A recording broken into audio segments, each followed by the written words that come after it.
wait for that lovely recording.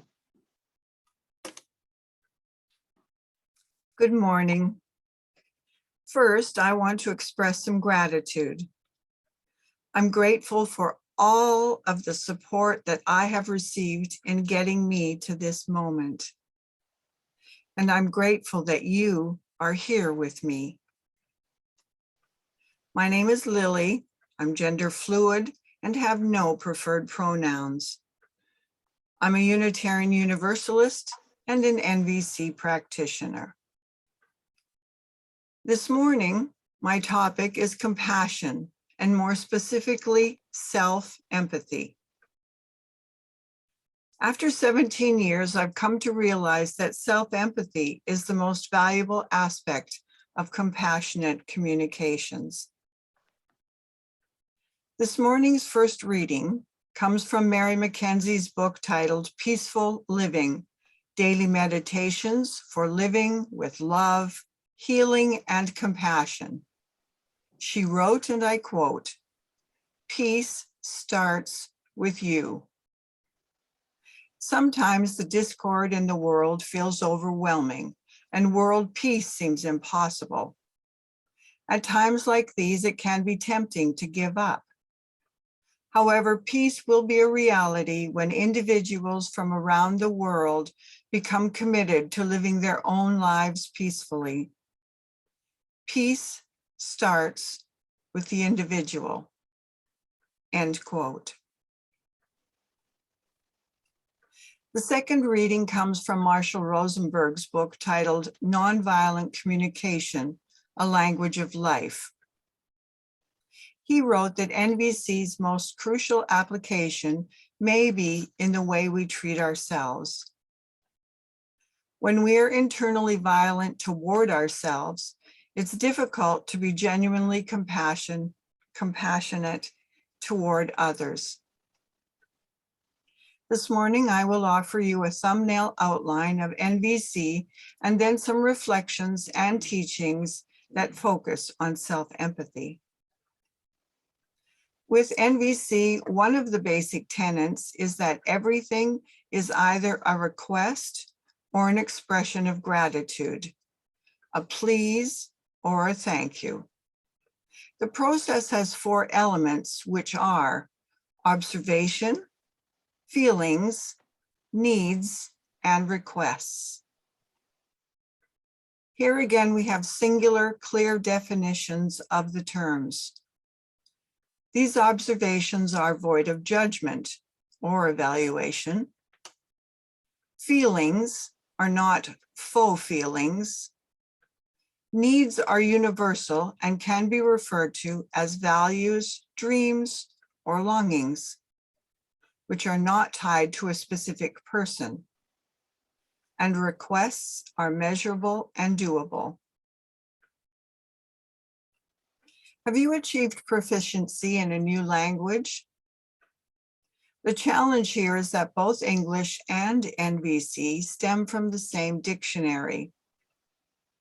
Learning a new language requires a new vocabulary, mastering the grammar, and most importantly, learning the intent of the culture. Are you currently learning a new language? Language is a significant aspect of a culture. The language we use to speak to ourselves needs to be a language of love. Speaking to ourselves in a language of love is not a language or culture that is familiar to most of us. And I believe that if we learn this language, then we can bring more peace to the world. NVC provides us this language.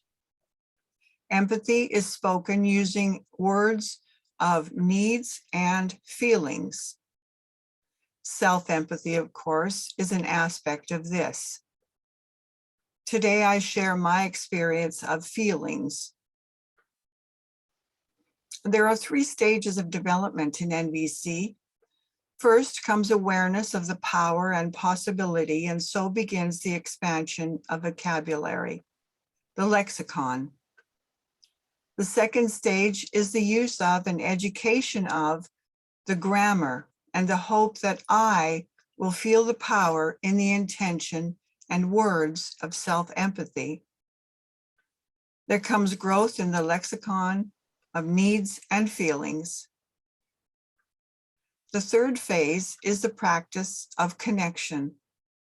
Here grows the belief that all is connected. We long for connection. Today, I focused on self-empathy, specifically the lexicon of feelings, and more specifically, feelings when our needs are not met, either by our own actions or the actions of other. There are two distinct sets of feelings.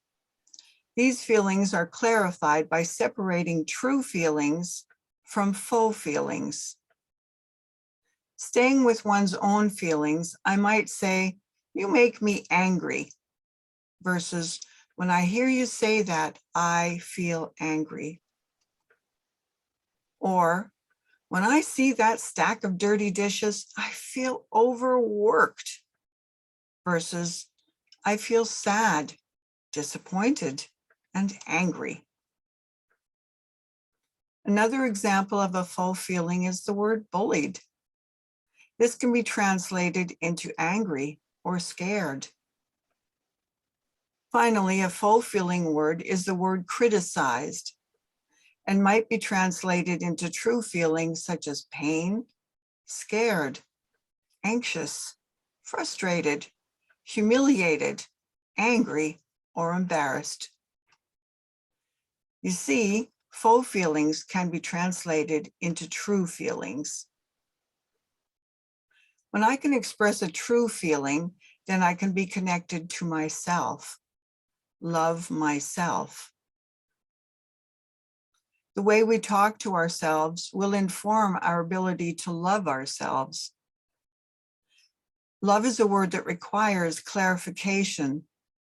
I have become quite attached to David Rico's definition.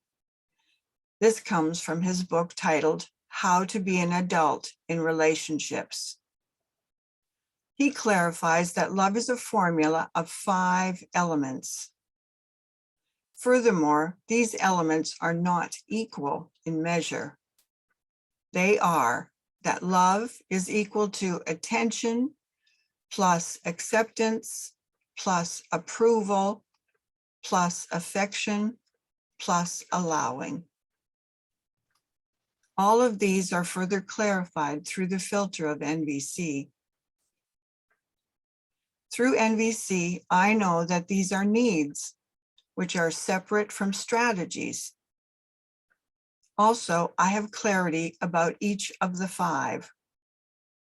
Attention is about being fully present. Affection is about tenderness.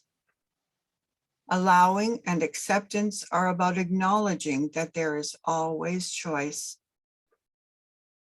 This is further explained with the awareness that sometimes strategies are in conflict. So when I'm loving myself, then I am fully present to my feelings. I accept responsibility for my choices. I acknowledge the needs I was doing my best to meet and mourn the unmet needs. I hold both sets of needs tenderly and allow for growth and change. I know this is a lot to unpack. This is my spiritual path, and I've spoken for less than 15 minutes on something that I've been studying and practicing for 17 years. I'm certain that I'm learning, growing, changing, and that the more deeply I connect with myself, the more deeply I can connect with all living things. How we talk to ourselves is ultimately reflected in how we think about the other. I close this homily with an invitation. I hope that you will hear what I've said as an invitation for connection. Blessed be, and amen.